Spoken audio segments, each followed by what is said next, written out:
in this diagram, we draw only the endothelial heart tube. Please draw this endothelial heart tube, and then immediately behind the endothelial heart tube, we will draw the pharynx. So let us draw violet color I will use, and here I will draw the pharynx. This will be our pharynx. Similarly, dorsal to it, we shall draw the dorsal aorta. Here we are drawing the dorsal aorta. Therefore, now, and please name them, this will be the endothelial heart tube. Then here, this will be the pharynx. And here, these two will be the dorsal aorta. So therefore, now we shall draw the arterial arches, and those arterial arches will be at the cranial end. So what we need is some space here. So therefore, in order to get some space, here I will reduce this thickness of the endothelial heart tube, where I would need to show these arches. So here we go like this, 1 and 2. Similarly, 1 and 2. Then also 3, 4. In this way we have to connect. So supposing 1, 2, 3, 4, 5, 6 arterial arches. Please note down, they will go on either side of the pharynx, right and left. 6 pairs of arterial arches on either side of pharynx, right and left. This is only one side we are showing. This will be only one side we are showing. So we need to draw only 6. So here 1, 2, 3, 4, 5 and 6. Only one side we are showing. Clear? Therefore, through these arterial arches, the endothelial heart tube at the cephalic end will continue with the dorsal aorta, but they will be on either side of the pharynx, right and left side. Very simple. We come down to the venous end. Now at the venous end, here, there will be drainage of, up till now, we have learned there will be drainage of right and left umbilical and right and left vitelline vein. So let us draw that right and left. For example, if we show here, there will be the first, this is on one side, this will be the vitelline vein on one side. Next, there will be this umbilical vein here on another side. This is the umbilical vein, and here we shall name them. This will be the vitelline vein. Then here this will be umbilical vein. Please note down, vitelline vein will drain the blood from yolk sac and umbilical vein will drain the blood from the placenta. Now at this stage there will be introduction of the third pair of veins. That will be known as veins which is draining the blood from body wall. So those veins are common cardinal veins. So here, see here, we are going to draw transverse one vein, and here also transverse we are going to draw another vein like this. And the name of this vein will be, that is what we have to name, these veins will be known as common cardinal veins. What is the other meaning of common cardinal vein? The veins which are draining the body wall.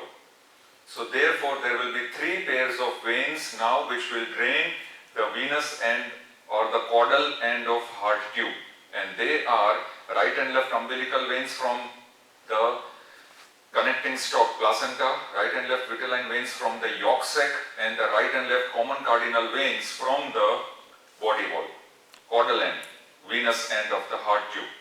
Here all this we have explained, and these are known as arterial arches. And what are the numbers? 1, 2, 3, 4, 5, 6 arterial arches. at the cephalic end, arterial end connecting the cephalic end of the endothelial heart tube with that of the dorsal aorta on either side of pharynx. So therefore,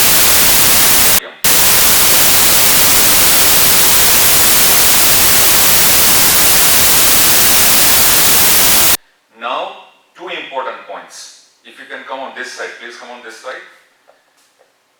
Here we have shown myoepicardial mantle and cardiac jelly.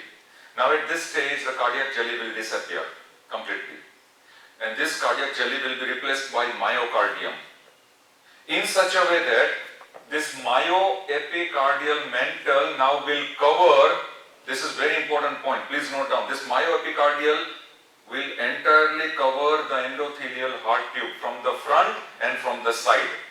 So slowly from anterior and lateral side it will cover till the dorsal side. So the entire endothelial heart tube will be covered by myoepicardial mantle and the cardiac jelly will be replaced by myocardium of the heart. Similarly, the myoepicardial mantle, it will be converted into epicardium, then myocardium from cardiac jelly, and cardiac jelly is from myoepicardial mantle only. So epicardium and myocardium will be derived from myoepicardial mantle as well as cardiac jelly, which will cover the endothelial heart tube at this stage. This is asked in MCQs and in 1 mark question answer. Then comes, we have finished myocardium, we have finished the epicardium, myoepicardial mantle. Now comes endocardium.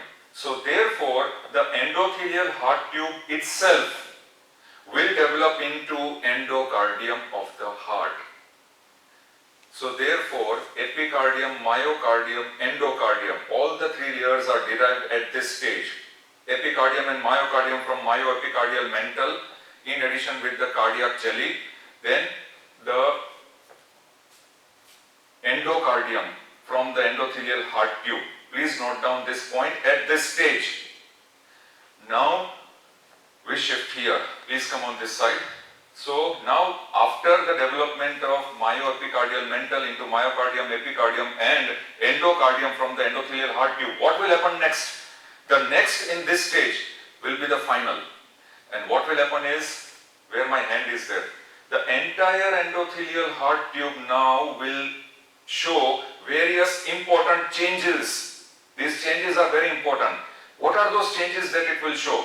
Those changes which it will show will be now, we will draw this diagram from ventral side. We are going to draw this from ventral side. Till now this was sagittal section because this was where the pericardial cavity was located. Now if I draw the pericardial cavity here, I will draw this pericardial cavity in this way, like this. And now since myoepicardial mantle has covered the entire heart tube, so here I can show that this myoepicardial covering will cover the entire heart tube and it will develop into myocardium and epicardium. Therefore now the heart tube is present in the pericardial cavity. But in which wall of pericardial cavity? Tell me whether it is ventral or dorsal. Dorsal wall. And in the dorsal wall of pericardial cavity, which layer is there? Splanchnopleuric or somatopleuric? Splanchnopleuric. So therefore now the endothelial heart tube which is covered by the myoepicardial mantle will be present in the dorsal wall of the pericardial cavity, which is lined by splanchnopleuric layer of intraembryonic mesoderm. This much is clear.